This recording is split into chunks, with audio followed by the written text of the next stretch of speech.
Welcome to episode 12 of the Italian Americans in Hollywood podcast series. I'm Daley Giacopella. And I'm Sadie Bruni. Today, Hey, it's great to be here. we're going to be focusing on Sofia Coppola. Mm-hmm. And you've given me quite a fascinating collection of articles and biographical information. And podcast excerpts. And podcast excerpts. Mm-hmm. It seems you're interested in understanding her journey from growing up as Hollywood royalty to becoming this celebrated director in her own right. Yes, Stella. What stands out to you so far from this material?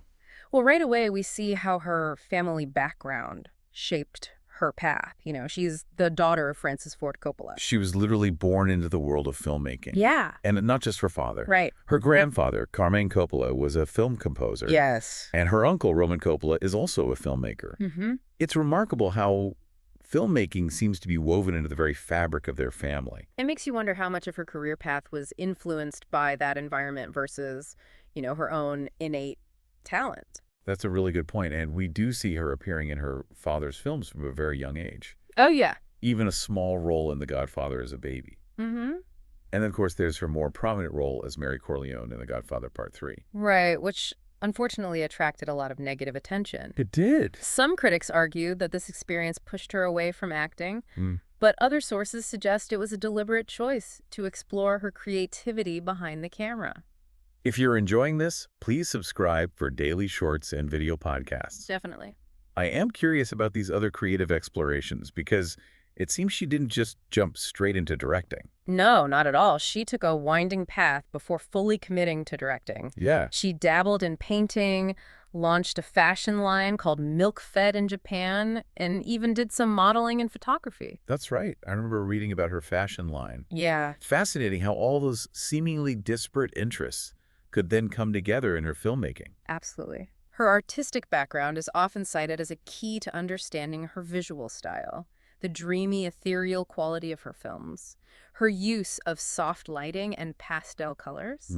It's almost as if she's painting with light and shadow. And you can see those influences in her debut film, The Virgin Suicides, which was released in 1999. Right. That film received critical acclaim. It did. And really announced her arrival as a director with this very unique voice. It was also the start of her collaboration with Kirsten Dunst, who would become a recurring presence in her films. Yes. But her real breakthrough came with Lost in Translation in 2003. And that film not only resonated with audiences, but also garnered her an Academy Award for Best Original Screenplay. And she was the first American woman to be nominated for Best Director. A truly groundbreaking achievement. It really was. It cemented her position as a major filmmaker. What's interesting is how Lost in Translation, while being this very personal story, also tapped into this universal feeling of loneliness and disconnection, which are themes that we see recurring throughout her work. Definitely. That makes me think about another common thread in her films, this exploration of youth, beauty, and privilege. Yeah. It's almost as if she's creating a cinematic world where these elements constantly intersect and collide.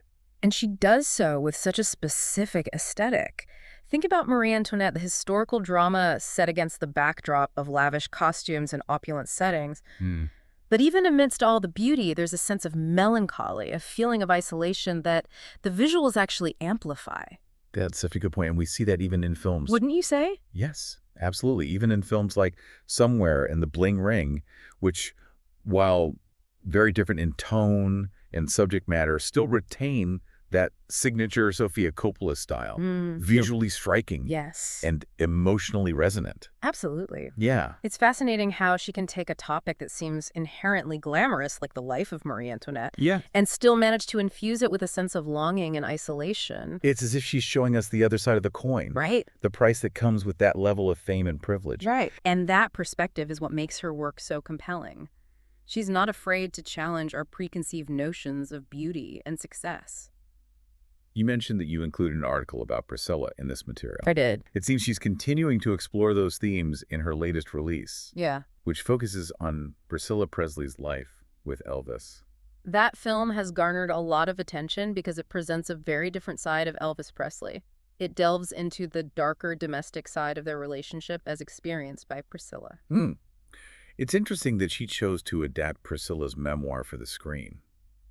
It It is. suggests a desire to give voice to a woman often overshadowed by her husband's larger-than-life persona. It certainly aligns with her interest in exploring female perspectives and the complexities of human relationships, and it also highlights her ability to find the humanity in even the most iconic figures. It seems her upcoming adaptation of Edith Wharton's The Custom of the Country could be another example of that. Mm-hmm. That novel deals with social climbing and ambition in early 20th century New York themes that resonate even today. It's a departure from her usual subject matter in some ways, but it will be intriguing to see how she brings her unique sensibility to that story.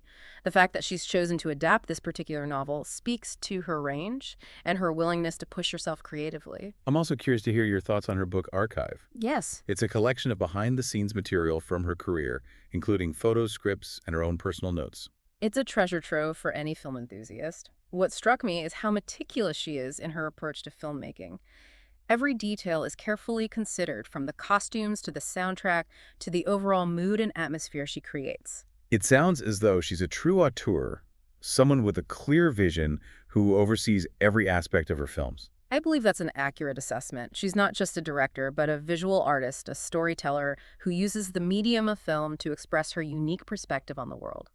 What do you think is the most significant aspect of her filmmaking? Her visual style, her exploration of complex themes, or her ability to capture the nuances of human relationships? It's difficult to choose just one. I find her work to be a compelling blend of all those elements. She creates worlds that are both visually stunning and emotionally resonant. Her films linger in your mind long after you've seen them. That staying power is a testament to the quality of her work. She's won numerous awards and broken down barriers for women in the industry. Yeah. What do you think makes her such a unique and influential figure in cinema? Her commitment to her craft is undeniable. She has a strong sense of self and isn't afraid to take risks. She doesn't shy away from difficult or uncomfortable subjects, and she presents her stories with a rare blend of sensitivity and intelligence. It's remarkable to think that she went from facing harsh criticism as an actress to becoming one of the most respected directors of her generation. It's inspiring to see that she turned that adversity into fuel for her creative fire. Her journey really does speak volumes about her resilience and determination. She didn't allow the negativity to define her or her path. Makes you wonder if those early experiences shaped her approach to storytelling. I mean, her films often deal with these themes of isolation and the search for identity and the pressure to conform. Perhaps those themes resonate with her on a personal level. She certainly has a knack for capturing the vulnerability and uncertainty of her characters, regardless of their background or their circumstances. It's that emotional honesty that I find so compelling. Yeah. She doesn't shy away from the complexities of human emotions, both the beautiful and the painful. She invites us to see the world through her characters' eyes, to experience their joys and sorrows, their triumphs and failures. And she does so with this visual style that is both captivating and thought-provoking. Mm-hmm. You mentioned earlier how she uses light and color to create mood and atmosphere. It's almost as if she's composing a visual symphony. With each frame, she pays close attention to every detail, and the result is this cinematic experience that is both aesthetically pleasing and emotionally resonant. We've covered a lot of ground in our exploration of Sofia Coppola's career, from her early acting roles to her acclaimed films to her recently published book. What stands out to you the most from all this material? I'm struck by her evolution as an artist. She started in front of the camera, then she moved behind it, and now she's even sharing her creative process through her writing. It's clear that she's constantly pushing herself to explore new avenues of expression. Makes me excited to see what she'll do next. Me too. She's proven time and again that she's a force to be reckoned with in the world of cinema. I have no doubt that she'll continue to surprise and challenge us with her unique vision and her ability to tell stories that resonate deeply with audiences. I hope you enjoyed our discussion. Before we sign off, I want to encourage you to explore Sofia Coppola's filmography and see which films speak to you the most. And if you're curious to learn more about her creative process, I highly recommend checking out her book, Archive. It offers a fascinating glimpse into the mind of a true auteur. Please subscribe and turn on your notifications for our daily podcasts and shorts videos on Italian Americans in Hollywood. And if there's a particular Italian-American actor, actress, or director you'd to hear about, let us know in the comments. Thanks for joining us on this exploration of Sofia Coppola's cinematic world. Until next time.